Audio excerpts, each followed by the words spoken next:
तो स्वागत है आपका पाठशाला में। आज हम करने वाले हैं derivation relation between focal length and radius of curvature. जैसे कि हमें पता है जो रेडियस ऑफ कर्वेचर होता है वो 2 टाइम्स होता है फोकल लेंथ के, तो इसी के डेरिवेशन को आज हमें करना है। तो 2 प्रूफ क्या है हमारा, हमें क्या प्रूफ करना है कि रेडियस ऑफ कर्वेचर 2 टाइम्स होता है फोकल लेंथ के। डन है। तो इसके लिए फर्स्ट ऑफ ऑल हम हमारा डायग्राम को बना लेंगे। डन, ये मैंने बना लिया एक मिरर, लेट अस से कॉनकेव मिरर है। डन। अब मुझे क्या चाहिए, यहाँ पे इसके एग्जैक्टली बीच में क्या बनता है आपका बन जाता है पोल, और फिर हम यहाँ से इसको ज्वाइन कर लेते हैं। ये मैंने ज्वाइन कर लिया, ये बन चुका है मेरा प्रिंसिपल एक्सिस। क्या है बात है, क्लियर है हमें। तो जैसे कि हमें पता है एक कर्वेचर है तो इसका एक सेंटर भी होता है, उसका नाम है सेंटर ऑफ कर्वेचर। अब सपोज यहाँ इन्फिनिटी से रेज आ रहे हैं। डन है, इन्फिनिटी से मेरे पास रेज आ रहे हैं, तो ये एक रेज आया, जैसे ही यहाँ पे आएगा ये रे, ये क्या पूछेगा, नॉर्मल। नॉर्मल हमेशा हम कहाँ से बना के देते हैं, सेंटर से। डन है, तो सेंटर से हम यहाँ पे नॉर्मल बना के दे देंगे इसको। ये मैंने इसको यहाँ से नॉर्मल बना के दे दिया। डन।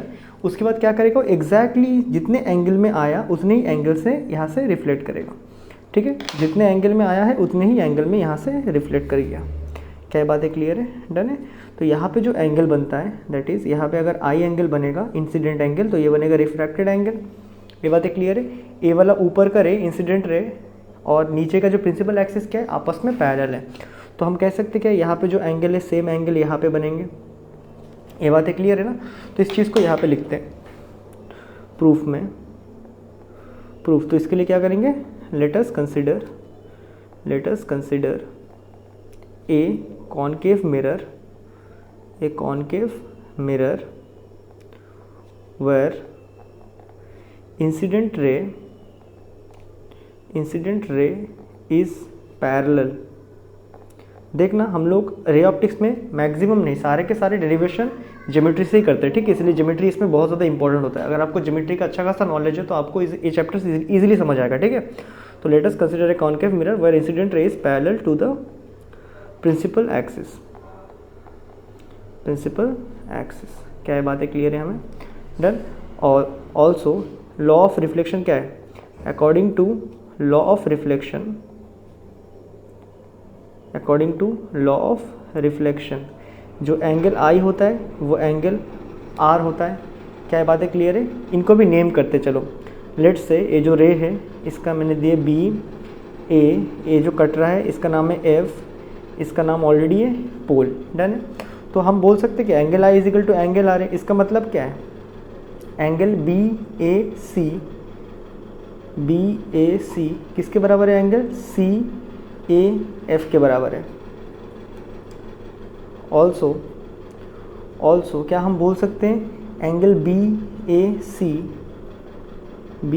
सी ए वाला एंगल और ए वाला एंगल दैट इज एंगल ए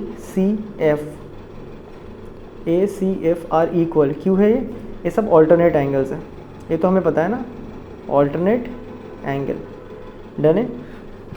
अब देखो हमें ज्योमेट्री में एक चीज़ पता है, अगर कहीं पे 2 एंगल इक्वल हैं तो इसके ऑपोजिट के जो लेंथ होते हैं वो भी इक्वल्स होते हैं। ठीक है, इसका मतलब क्या है, वी नो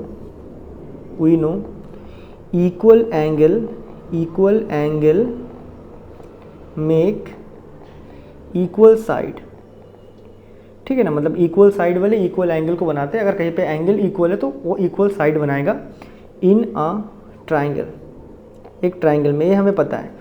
सो अगर हम लेते हैं इन ट्राइंगल सी एफ ए वाले ट्राइंगल, ठीक है, in triangle C F A, then क्या हम बोल सकते हैं, सी एफ और एफ ए इक्वल है, ये हम बोल ही सकते हैं। अभी तो हमने बोला है कि इक्वल एंगल इक्वल लेंथ बनाता है, नहीं, और इक्वल लेंथ वाले इक्वल एंगल बनाते हैं कोई एक ट्राइंगल में, तो ये 2 इक्वल हो गए। ठीक है, अब देखो ये जो रे पैरेलल है ना, अगर मैं यहाँ पे भी एक रे बना दूंगा, यही रे को अगर मैं क्लोजर रहा हूँ तब भी पैरेलल है, अभी जब ये जो रे है ना इसको मैं नीचे उतार रहा हूँ तब भी ये प्रिंसिपल एक्सिस के साथ पैरेलल है, और नीचे उतारा अभी ये रे यहाँ पे, अभी भी ये प्रिंसिपल एक्सिस के साथ पैरेलल है।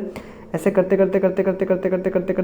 जब एकदम नज़दीक में आ जाएंगे, जब इनके बीच में कितना रहेगा डिस्टेंस, जब ये 2 लाइन के बीच में, अभी सपोज इनके बीच में सम सॉर्ट ऑफ 1 सेंटीमीटर का डिस्टेंस है, ऐसे करते करते जब मैं 0.001 सेंटीमीटर डिस्टेंस कर दूंगा तो मुझे क्या दिखेगा, ये जो ये जो लेंथ है ना रेड वाला, ये क्या हो चुका है, यहाँ पे आ चुका होगा। क्या बात है, क्लियर है?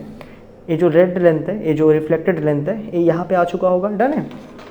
तो वही लिखते हैं यहाँ पे, as we keep coming closer to the principal